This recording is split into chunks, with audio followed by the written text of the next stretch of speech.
এই মুহূর্তে সেনানিবাসে আছেন আমাদের সহকর্মী ইমরান হোসেন সুমন। সরাসরি যোগ দিচ্ছি তার সঙ্গে। সুমন, জানাজা তো ইতিমধ্যে সম্পন্ন হয়েছে। তো কেমন প্রস্তুতি দেখছেন যে তাদের নিজ নিজ গ্রামের বাড়িতে? এই কিছুক্ষণ আগেই জানাজা শেষ হয়েছে। জানাজা শুরু হওয়ার কথা ছিল সকাল 8:30টায়, সেটি 9টার দিকে শুরু হয়েছে। তো জানাজার শুরুতেই সেনাবাহিনীর তরফ থেকে এই বীর ৬ শান্তিরক্ষীর বিস্তারিত আ জানানো হয়েছে এবং আপনাদেরকে জানিয়ে রাখতে চাই, প্রথম জানাজা শেষে ১ম এ রাষ্ট্রপতির পক্ষ থেকে শ্রদ্ধা নিবেদন করা হয়। এরপর প্রধান উপদেষ্টার পক্ষ থেকে শ্রদ্ধা নিবেদন করা হয়।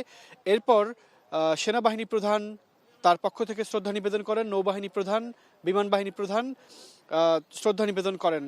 আর তারপর জাতিসংঘের তরফ থেকে নিহতের ৬ পরিবারকে সম্মাননা পতাকা তুলে দেওয়া হয় এবং এই মুহূর্তে আপনারা দেখছেন যে এই ৬ বীর শহীদের মরদেহ যার যার গ্রামের বাড়িতে নিয়ে যাওয়া হবে এবং ইতিমধ্যেই তাদের সেই মরদেহ নিয়ে যাওয়ার জন্য এখানে প্রস্তুতি রয়েছে এবং আপনাদেরকে আমরা জানিয়ে রাখতে চাই, এর মধ্যে আপনারা জানেন যে কর্পোরাল মোহাম্মদ মাসুদ রানা, সৈনিক মোহাম্মদ মমিনুল ইসলাম, সৈনিক শামীম রেজা, সৈনিক শান্ত মণ্ডল, মেসোয়েটার জাহাঙ্গীর আলম এবং আরেকজন রয়েছেন মোহাম্মদ সবুজ মিয়া। তো এই তাদের মরদেহ এখন পরিবারের সদস্যদেরকে হস্তান্তর করার জন্য সব আনুষ্ঠানিকতা সম্পন্ন করা হচ্ছে। এই মুহূর্তে আপনারা সেটি দেখছেন এবং প্রথমেই রয়েছে সৈনিক শামীম রেজার মরদেহ, সেগুলো পরিবারের সদস্যদের সেখানে যার যার গ্রামের বাড়ি। এর মধ্যে আমরা বলতে চাই নাটোরে রয়েছে মাসুদ রানা, কর্পোরাল মাসুদ রানা গ্রামের বাড়ি নাটোর।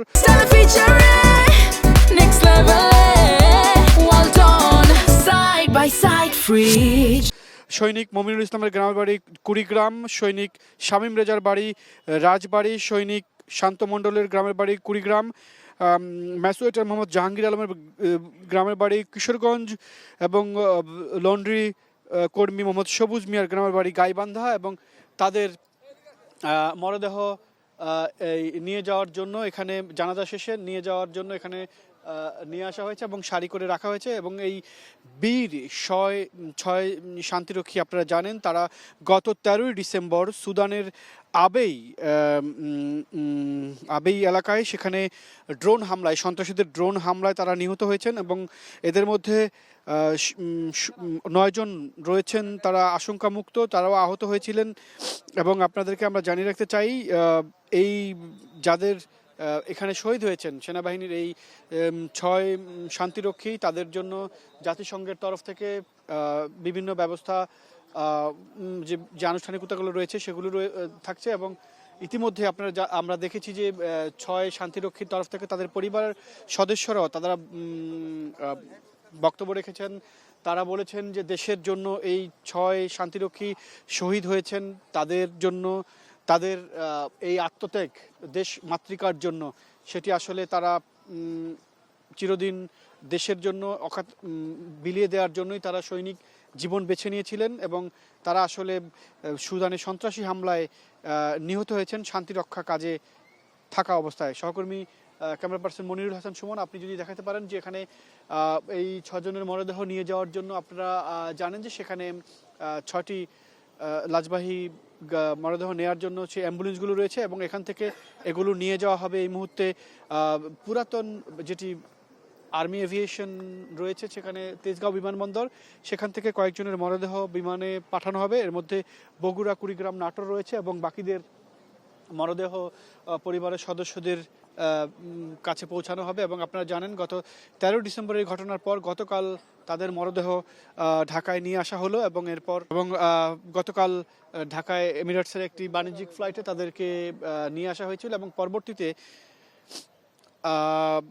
আজকে জানাজা হলো এবং এই জানাজায় আমরা যেটি জানিয়েছি ৩ বাহিনীর প্রধানের সঙ্গে রাষ্ট্রপতি, প্রধান উপদেষ্টার তরফ থেকে শ্রদ্ধা জানানো হয়েছে। এটি রাষ্ট্রীয় শ্রদ্ধা জানানো হয়েছে তাদেরকে এবং ৩ বাহিনীর প্রধানের শ্রদ্ধা জানিয়েছেন। জাতিসংঘের যিনি একজন প্রতিনিধি তিনিও উপস্থিত ছিলেন। তিনি বলছেন যে তারা তাদের সহকর্মীকে হারালেন এবং শান্তিরক্ষা মিশনে বাংলাদেশ সেনাবাহিনী দীর্ঘ সময় ধরে কাজ করে আসছে অত্যন্ত সুনামের সঙ্গে। তাদের সেই অবদান জাতিসংঘ সবসময় স্মরণ করে। আমরা দেখছি যে এই মুহূর্তে ছয় শান্তিরক্ষীর মরদেহ অ্যাম্বুলেন্সে তোলা হচ্ছে এবং সেখান থেকে পুরাতন বিমানবন্দরে নিয়ে যাওয়া হবে, তেজগাঁও বিমানবন্দর।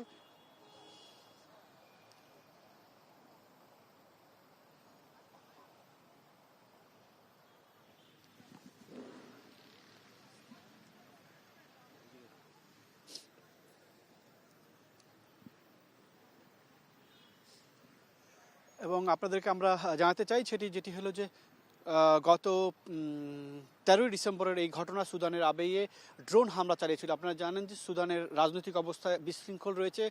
শুধু সুদান নয়, আফ্রিকার অন্যান্য দেশেও বাংলাদেশের সেনাবাহিনীরা শান্তি রক্ষায় তাদের অবদান দায়িত্ব পালন করছেন। জীবন বাজি রেখেই যে তারা দায়িত্ব পালন করেন, শান্তি রক্ষায় নিয়োজিত আছেন, সেটি আবারও প্রমাণ হলো এই 6 জন শান্তিরক্ষীর আত্মদান এবং শহীদ হওয়ার মধ্য দিয়ে। এবং যারা সেখানে আহত হয়েছেন 9 জন, তাদের অবস্থা শঙ্কামুক্ত বলে সেনাবাহিনীর তরফ থেকে জানানো হয়েছে। তো যার যার গ্রামের বাড়িতে মরদেহ নিয়ে যাওয়ার জন্য আনুষ্ঠানিকতা এই সেনানিবাসে শেষ হলো। বান্না।